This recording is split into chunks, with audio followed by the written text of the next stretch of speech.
सुप्रभात। आज हम पढ़ेंगे अपना पहला पद्य भाग का पहला पाठ है जिसका नाम है संतवाणी। संतवाणी में अलग अलग पार्ट्स दिए गए हैं। 2 या 3 कवि हैं, उनके दोहे हैं, उनके पद्यांश वो दिए गए हैं। आज अपन सबसे पहले कबीरदास के दोहे हैं लेंगे। आप कबीरदास का थोड़ा परिचय ले लेते हैं अपन। कबीरदास का जन्म 1398 ईस्वी को और मृत्यु 1518 ईस्वी को मानी गई है विद्वानों द्वारा। कबीरदास का जन्म उस समय में हुआ जिस समय हमें इनकी बहुत आवश्यकता थी।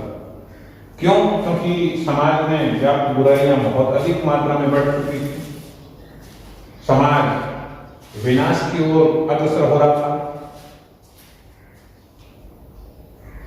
तो निश्चित रूप से विज्ञान ये भी कहता है ना, आवश्यकता आविष्कार की जननी है। जब उस समय आवश्यकता थी कि एक ऐसा महान संत धरती पे आए और इस समाज को नई दिशा दे जिससे समाज विकास की ओर अग्रसर हो। तो कबीरदास का जन्म ऐसे काल में हुआ जिसमें बहुत सारी समाज में व्याप्त कुरीतियां, दोष आदि व्याप्त थे। तो इनके परिचय में हम पढ़ सकते हैं 1398 में इनका जन्म, मृत्यु 1518 ईस्वी में। ये ज्यादा पढ़े लिखे नहीं थे। इनका जन्म भी उसी तरह से हुआ, यानी कठिनाइयों में इनका जीवन बीता। ये आगे चल करके ऐसे महान कवि के रूप में प्रसिद्ध हुए। जिस समय जो काल चल रहा था उसको हम भक्ति काल के नाम से जानते हैं। और भक्ति काल हिंदी साहित्य के उन्नति और विकास में स्वर्ण युग कहा जाता है। इसलिए इनके काल में सबसे अधिक अच्छी रचनाओं का विकास हुआ या रचनाएं बनी, छपी। भक्ति काल में ये ज्ञानाश्री शाखा के प्रतिनिधि कवि के रूप में जाने जाते हैं। यानी कोई अलग अलग तरीके से अलग अलग गुरु के शिष्य होते हैं, उनका एक पंथ बन जाता है। तो भक्ति काल की ज्ञानाश्री शाखा की, यानी उस समय 2 शाखाएं चलती थी, एक ज्ञानाश्री शाखा, एक प्रेमाश्री शाखा। तो प्रेमाश्री शाखा में सूरदास को, मीरा को ले सकते हैं और ज्ञानाश्री शाखा में कबीरदास को ले सकते हैं। क्यों? क्योंकि ये एक ऐसे कवि हुए थे जिन्होंने अपनी रचनाओं को बोल करके जनता के सामने बुराइयों को दूर करने के लिए ऐसी रचनाओं का निर्माण किया। ज्ञान को बढ़ाने के कारण ये ज्ञानाश्री शाखा के महत्वपूर्ण कवि कहलाते हैं। इन्होंने समाज में बहुदेववाद जैसी बुराई है ना, बहुत सारे देवताओं को मान करके चलने वाले, जैसे हिंदू धर्म में 33 कोटि या 33 करोड़ देवी देवता के बारे में कहा जाता है। तो इन्होंने कहा जैसे हमारे यहाँ साईं बाबा है, सबका मालिक एक है, जैसे वो कहते हैं, वैसे ही उन्होंने बहुदेववाद का विरोध किया।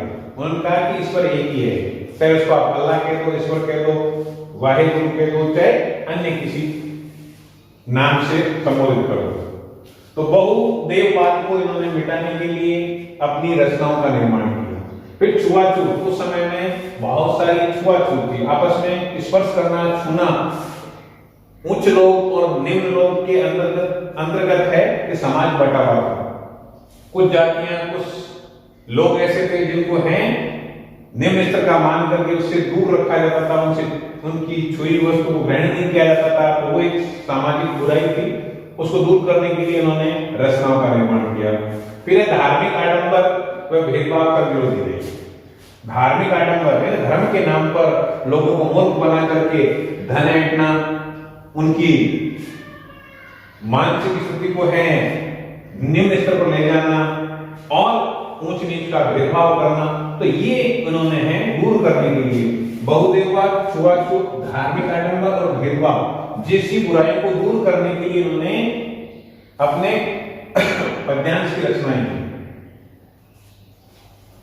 हजारी प्रसाद द्विवेदी ने इनको वाणी का डिक्टेटर कहा है। वाणी का डिक्टेटर है ऐसी भाषा बोल करके समाज में परिवर्तन लाने वाले, सोच समझकर सटीक भाषा जिसको हम कह सकते हैं। तो इन्होंने सटीक भाषा के माध्यम से समाज में सुधार किया, इसलिए इनको प्रसाद जी, हजारी प्रसाद द्विवेदी है, क्या कहते हैं, वाणी का डिक्टेटर कहते हैं। इसलिए इन बुराइयों को दूर करने के कारण इनको समाज सुधार के कवि के रूप में जाना जाता है, समाज सुधारक कवि माना जाता है। क्यों? क्योंकि समाज में व्याप्त जो बुराइयां थी, इन्होंने अपने पद्यांश के माध्यम से, अपने दोहों के माध्यम से समाज से हैं उनकी मुक्ति करा दी, अर्थात उनको हटवा दिया, या समाज में इन बुराइयों को पूरी तरह से दूर कर दिया। इनकी रचना, महत्वपूर्ण रचना है बीजक, और बीजक के 3 भाग हैं, साकी, शबद और रमेनी, ये 3 भाग हैं। इनमें अलग अलग चीजें हैं। साकी सीख है, शब्द यानी कई बात के शब्द को महत्वपूर्ण, और रमेनी में ज्ञान से संबंधित आगे के जीवन को जीने के लिए किस तरह से हमारा मानसिक और शारीरिक विकास होता है विज्ञान की दृष्टि से, वैसे ये है मनोभावना से आदमी को महान बनाने के लिए रेमनी जैसे का है निर्माण किया, या इस रचना का ये जो भाग है उसमें है। तो ये कबीर का हमने परिचय किया, और कबीर के परिचय के अंतर्गत कबीर के जो हमारे पाठ्यक्रम में जो पद्यांश आए हैं, दोहे आए हैं, उन दोहों में से आज हम 2 दोहों को लेते हैं। तो सबसे पहला दोहा क्या है? त्याग तो ऐसा कीजिए सब कुछ एक ही बार, सब प्रभु का मेरा नहीं निश्चय किया विचार। यानी इन्होंने त्याग करने की बात को अपने मन में सोच करके त्याग को विशेष रूप से अपने जीवन में अपनाने की बात कही है। क्या कहा है? त्याग तो ऐसा कीजिए सब कुछ एक ही बार, यानी एक ही झटके में, एक ही तरह की सोच को रखते हुए हमारे मन में त्याग करने की भावना होनी चाहिए। और त्याग करने की भावना है पूर्ण सोच विचार के साथ पूर्ण करने वाली होनी चाहिए। वो कह रहे हैं कि ये विचार क्यों रखने चाहिए? क्योंकि सब प्रभु का मेरा नहीं निश्चय किया विचार। निश्चय का मतलब निश्चय, और अपने मन में ये निश्चित रूप से विचार कर लो कि इस संसार में जो भी चीज बनी है, जो भी है, वो सब ईश्वर का है, मेरा कुछ नहीं। ये दोहा हमें यही बात सिखाता है कि हमारे जीवन में त्याग का महत्व होना चाहिए। हमें कोई चीज छोड़ने के लिए, त्याग करने के लिए हमारे मन को दृढ़ निश्चय वाला बनाना चाहिए। सब कुछ एक ही बार, यानी एक ही बार में उसको त्याग दें। सब प्रभु का मेरा नहीं निश्चय किया विचार है। सब चीजें इस धरती पर बनी हुई है, इस भूमंडल पर बनी हुई है, वो सब ईश्वर द्वारा प्रदत्त है, मेरा कुछ नहीं है। इस संसार में अगर हम ये सोच रखेंगे कि मेरा कुछ नहीं है, सब ईश्वर का है, तो त्याग करने की भावना प्रबल होगी, मजबूत होगी, और हमारा दृढ़ निश्चय मजबूत होगा। तो इस दोहे के माध्यम से सांसारिक जीवन में त्याग करने की बात को विशेष रूप से हमें सीखने के लिए कहा, क्योंकि निश्चित विचार अगर हमारे मन में आ गया त्याग करने का, तो हम दुनिया के भलाई के लिए सोच सकते हैं, है ना। दृढ़ निश्चय मन में कर लीजिए कि मेरा कुछ नहीं है, इस संसार में सब कुछ ईश्वर द्वारा प्रदत्त है, ईश्वर का ही है। तो त्याग की भावना से परोपकार का भाव आएगा, समाज की सेवा होगी। दूसरे दोहे में देखो क्या कहा है कबीरदास ने, सुनिए गुण की वार्ता, है ना। गुण का महत्व है, वार्ता का मतलब ग्रहण करना भी होता है और महत्व भी होता है। अवगुण लीजिए नहीं, अवगुण का मतलब होता है अवगुण, अवगुण को हमें नहीं लेना चाहिए। हंस नील को कहते हैं नील सो त्यागे जानी। देखो कैसा बढ़िया सुंदर उदाहरण दिया है एक हंस के माध्यम से। इस दोहे के माध्यम से कबीरदास जी हमें ये कहना चाहता है, या ये कहना चाहते हैं कि जीवन मूल्य को पहचानो। जीवन मूल्य को पहचानने का मतलब है कि हमें अपने जीवन में गुण की महत्ता को समझना चाहिए और जीवन में गुणों को अपनाना चाहिए, अवगुणों को त्यागना चाहिए, छोड़ना चाहिए। हंस शीर को गहत है नीर सो त्यागे जाए, यानी इसका उदाहरण दिया कि कैसे हमें अवगुणों को त्याग करना चाहिए और गुणों को ग्रहण करना चाहिए। जैसे हंस होता है, दूध में मिला हुआ पानी, क्षीर का मतलब दूध और नीर का मतलब पानी।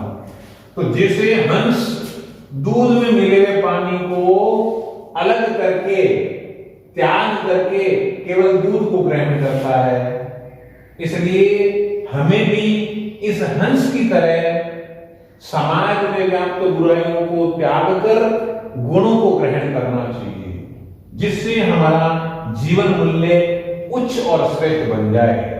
हमें हंस की तरह ही समाज में व्याप्त जो बुराइयां हैं उनको त्याग करके अच्छाइयों को ग्रहण करना चाहिए। और बुराइयों को जैसे जैसे समाज के सभी लोग त्यागना शुरू कर देंगे तो समाज स्वच्छ जल की भांति प्रतीत होगा, और वो स्वच्छ जल ही हमारे जीवन की शोभा को बढ़ाने वाले हैं, हमारे चरित्र को उज्जवल करने वाले हैं। जैसे कबीर ने ये उस समय में देखा कि समाज में व्याप्त बुराइयां इतनी ज्यादा है कि समाज विनाश की ओर अग्रसर हो रहा है, इसलिए हंस का उदाहरण देकर के, जिसे पुरानी कहावत है कि हंस केवल मोती को ही चुभता है, ग्रहण करता है, नहीं तो ऐसे ही त्याग देता है। जैसे पपैया होता है, बरसात के पानी को ही ग्रहण करता है। जैसे साधु और सज्जन लोग होते हैं, अच्छाइयों को ग्रहण करते हैं और बुराइयों को त्याग देते हैं। इसलिए हम सबका दायित्व बनता है कबीरदास के इस दोहे के माध्यम से समाज में व्याप्त जो बुराइयां हैं उसको त्याग देना चाहिए और अच्छाइयों को ग्रहण करते रहना चाहिए, ताकि हम उस हंस के समान श्वेत, साफ और पवित्र बन सकें। यह दोहा हमें जीवन मूल्य के उच्च गुणों को ग्रहण करने या जीवन के श्रेष्ठ जीवन मूल्यों को प्राप्त करने की ओर अग्रसर करेगा। हमारा समाज उज्जवल, नवीन और श्रेष्ठ बन जाएगा। ये चीज हमें इनसे मिलती है।